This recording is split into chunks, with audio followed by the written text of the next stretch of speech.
भाई और बहनों को सभी को मेरा नमस्कार। सलाम वालेकुम सलाम। जय सत श्री अकाल। राधे राधे। जय श्री कृष्ण। जय श्री राम। Good day. आज मैं आपको मानवाधिकार और मानवाधिकार से संबंधित जो कानून है उसके बारे में बताऊंगा। आप सब लोग जानते होंगे कि हर एक व्यक्ति के कुछ अधिकार होते हैं और कुछ उनके कर्तव्य होते हैं, कुछ उनके राइट्स होते हैं, कुछ ड्यूटीज होती हैं। तो प्राचीन काल से अगर हम देखें तो लोगों के जो सत्ता वर्ग होता था उनके केवल अधिकार उन्हीं के होते थे, बाकी जनता के अधिकार नहीं हुआ करते थे। और जो लोग कुछ शासक वर्गों के आसपास रहते थे उनके कुछ थोड़े बहुत अधिकार उनके होते थे, अन्यथा जनता के कोई अधिकार नहीं हुआ करते थे, केवल उनके कर्तव्य उनको ड्यूटीज ही हुआ करती थी। इसी प्रकार का जो विवरण हमारे प्राचीन ग्रंथों में भी मिलता है कि सभी को यही शिक्षा दी जाती थी कि वो अपने कर्तव्य का पालन करे तो वो स्वर्ग पहुंचेगा, वो जो है सातवें वो स्वर्ग में जाएगा, वो जन्नत में जाएगा। इस प्रकार की बातें कही जाती थी। लेकिन धीरे धीरे जब लोगों में थोड़ी बहुत जानकारी होती गई और लोग शिक्षित होते गए वो और धीरे धीरे उन शासक वर्गों से हटकर प्रजातंत्र, शासक तंत्र, शासन तंत्र से हटकर प्रजातंत्र का जब विकास हुआ और वो विभिन्न देशों में इस समय वर्तमान में है, तो लोगों के मानवाधिकार का भी महत्व है और उनके मानवाधिकार धीरे धीरे बढ़ते जा रहे हैं। और इन मानवाधिकारों के बारे में सर्वप्रथम यूनाइटेड नेशंस में United Nations declaration of human rights 1948 में ही कई प्रकार के राइट्स की बात कही गई थी। और इस प्रकार उनमें से बहुत सारे राइट्स कई देशों के संविधानों में भी मिलते हैं, जो कि फंडामेंटल राइट्स के नाम से जाने जाते हैं। और हमारे संविधान में भी हम जानते हैं कि फंडामेंटल राइट्स के नाम से हमको कई प्रकार के अधिकार जो दिए गए हैं वो एक तरह से मानवाधिकार है, ह्यूमन राइट्स है। अब आपको ये बताना चाहता हूँ जो ये ह्यूमन राइट्स हमको मिले हैं वो क्या क्या ह्यूमन राइट्स है। वैसे आजकल ह्यूमन राइट्स की लिस्ट बहुत लंबी होती जा रही है, लेकिन जो खास राइट्स है वो ह्यूमन राइट्स जो कि यूनाइटेड नेशंस डिक्लेरेशन में भी आती है। तो उसमें से सबसे पहला राइट्स है कि हमको जीवन का अधिकार है और हमको निजी लिबर्टी का अधिकार है। इस प्रकार का अधिकार हमारे संविधान में भी है। हमको स्वतंत्रता का अधिकार है कि हम कहीं भी रहें, कैसे कुछ भी पहने, कैसे भी रहे हैं, ये अधिकार हमको, फ्रीडम का अधिकार हमको है। हमको ये ये अधिकार ये जो है हमको किसी की चाकरी करने का जो कि स्लेवरी दास प्रथा का जो था उससे हमको मुक्ति पाने का अधिकार हमको दिया गया है। और अनटचेबिलिटी का जैसा कि हमारे देश में प्रचलन था वो भी एक तरह से खत्म हो गया और हमको एक तरह से हमको अधिकार मिल गया। तो कानून के सामने कोई भी कानून हो देश का, उसके सामने सभी व्यक्तियों को समानता का अधिकार है। उनको उस कानून के विरुद्ध सबको समान देखा जाएगा, समानता से उनके पास ट्रीट किया जाएगा। इक्वल बिफोर लॉ, सब कानून के सामने सब समान है।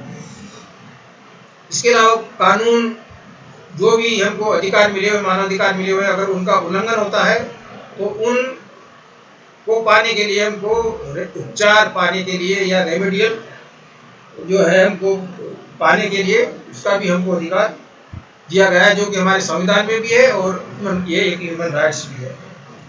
किसी भी व्यक्ति को बिल्कुल स्वैच्छिक रूप से गिरफ्तार नहीं किया जा सकता है और किसी को बिना सुने उसको जो है किसी प्रकार की सजा भी नहीं दी जा सकती। ये भी अधिकार हमको ह्यूमन राइट्स के अंतर्गत मिले हैं।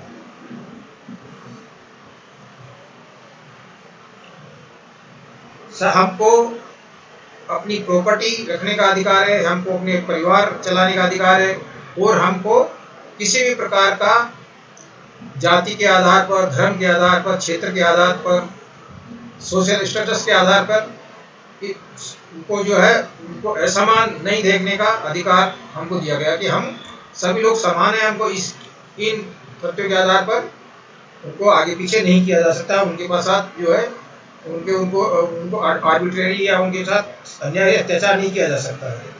और सभी को मानव इनह्यूमन ट्रीटमेंट अमानवीय अत्याचार या उस प्रकार का ट्रीटमेंट किसी को भी नहीं दिया जाएगा। इस प्रकार का अधिकार हमको इसमें दिया गया है। हमको शांतिपूर्वक इकट्ठे होकर बैठ के करने का और सरकार के विरुद्ध अपनी आवाज उठाने का अधिकार हमको दिया गया। हमको अपने विचारों को व्यक्त करने का अधिकार हमको दिया गया है। हमको इस जो है एम्प्लॉयमेंट हम जो भी रोजगार हम कर रहे हैं उसमें हमको उनके हमारे साथ एक मानवीय व्यवहार हो, हमको मानव के प्रकार ट्रीट किया जाए। किसी प्रकार की वहाँ रोजगार में हमारे साथ किसी प्रकार का अत्याचार नहीं किया जाता है। हमको पर्याप्त आराम करने का, लेजर करने का समय भी हमको दिया जाए। इस प्रकार के अधिकार भी हम दिए गए हैं। हमको जो है क्या कहते हैं, हमको शिक्षा और स्वास्थ्य के लिए हमको पूरा सरकार की तरफ से हमको जो उपचार किया जाए इसका भी अधिकार हमको दिया गया। हमको एजुकेशन शिक्षा पाने का भी अधिकार हमको है कि हम, और ये अब शिक्षा का अधिकार जो है हमारे संविधान में भी इसको शामिल किया गया है। तो इस प्रकार हमको अपनी जो भी संस्कृति है, हमारी जो भी कल्चर है, उसको बचाने का अधिकार हमको दिया गया है। हमें शादी करने का अधिकार हमको दिया गया कि हम किसी भी धर्म में, किसी भी जाति में, किसी भी विदेशी से किसी भी हम शादी कर सकते हैं। इस प्रकार का अधिकार भी मानव अधिकार है और हमको दिया गया है। हमको परिवार की जो है उसकी निष्ठा है वो अधिकार भी हमको दिया गया, निष्ठा का अधिकार भी हमको दिया गया है। और हमें शादी करने का और बच्चे पैदा करने का अधिकार भी हमको दिया गया। ये सब इस प्रकार से ह्यूमन राइट्स है और इनमें बहुत सारे हमारे संविधान में उनको मूलभूत संविधान के रूप में भी स्वीकार कर लिया गया है। जैसे मानवाधिकारों की सूची काफ़ी धीरे धीरे लंबी होती जा रही है। जैसे आजकल हम देखते हैं कि LGBT कम्युनिटी हुआ करती है जो कि समान लिंग में भी जो है पति पत्नी के रूप में रहते हैं, तो वो भी आजकल अधिकार मांग रहे हैं और कई न्यायालयों ने भी उनको ये अधिकार दे दिया गया है कि वो इस प्रकार से रह सकते हैं और एक तरह से ये भी ह्यूमन राइट्स माना गया है। तो इस प्रकार मैं बता रहा हूँ कि ह्यूमन राइट्स की लिस्ट बहुत लंबी है और धीरे धीरे लिस्ट लंबी होती जा रही है। तो इस मानव अधिकारों को लागू करने के लिए इन अधिकारों का पालन राष्ट्रीय स्तर पर, राज्य स्तर पर हो रहा नहीं हो रहा, इसके लिए प्रोटेक्शन ऑफ ह्यूमन राइट्स 1993 में यानी मानवाधिकार की सुरक्षा का अधिनियम 1993 में हमारी संसद में पास किया गया और वो जो है 28 सितंबर 1993 से लागू हो गया पूरे देश में, यहाँ तक कि जम्मू कश्मीर में भी वो इस समय लागू है। तो ये अधिनियम में क्या प्राविधान है, इसमें ये बताया गया कि मानव अधिकार है क्या चीज़।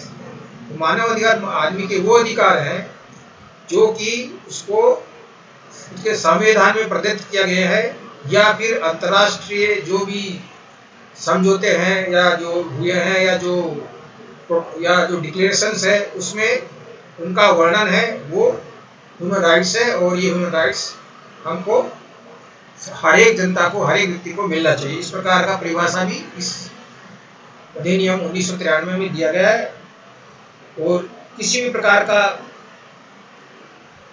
कोई लोगों के ह्यूमन राइट्स का वायलेशन ना हो, इसके देखने के लिए, इस पे नज़र रखने के लिए राष्ट्रीय स्तर पर भी आयोग बना है और हर एक राज्यों में भी एक आयोग बना है जिसको कि राष्ट्रीय स्तर पे national commission on human rights यानी राष्ट्रीय मानवाधिकार आयोग राष्ट्रीय स्तर पे गठित है।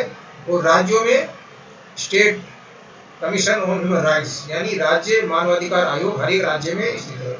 और इन आयोगों के जो भी सदस्य होते हैं वो सामान्यतः जज होते हैं और एक उनमें से अध्यक्ष उन्हें चुना जाता है और एक महिला होती है। इसके अतिरिक्त इस ह्यूमन राइट्स कमीशन में हमारे देश में जो अन्य आयोग बने हैं जो कि अनुसूचित जाति के लिए है, ट्राइबल्स के लिए, ओबीसी के लिए है, महिलाओं के लिए है, बच्चों के अधिकारों के लिए है, तो ये इन आयोगों के जो चेयरमैन होते हैं वो भी मानवाधिकार आयोग के सदस्य होते हैं। बाई पदेन वो इसके सदस्य होते हैं। तो इस प्रकार ये मानवाधिकार आयोग का गठन होता है। इसी प्रकार ये राज्य स्तर पे ये नेशनल स्तर की बात हुई। राज्य स्तर पे जो है, जो भी उसमें भी जज सामान्यतः अधिकतर जो मेंबर्स और अध्यक्ष जो होते हैं जज होते हैं, जो कम से कम 3 उसमें होते हैं। और इनका जो है, इनकी जो नियुक्ति है वो राज्य के जो गवर्नर होते हैं वारंट के द्वारा जारी करते हैं। और इस प्रकार से राज्य स्तर पे मानवाधिकार आयोग का गठन होता है। अब ये कमीशन में ह्यूमन राइट्स जो दिए गए हैं उनको किस प्रकार से उनका प्रोटेक्शन करते हैं, तो इन आयोगों को अधिकार दिया हुआ है, एक तरह से बिल्कुल सिविल कोर्ट की तरह इनको अधिकार प्राप्त है। ये कहीं भी जांच कर सकते हैं, शिकायतों की जांच कर सकते हैं। इसके अलावा ये सुमोटो भी कोई भी शिकायत की जांच कर सकते हैं।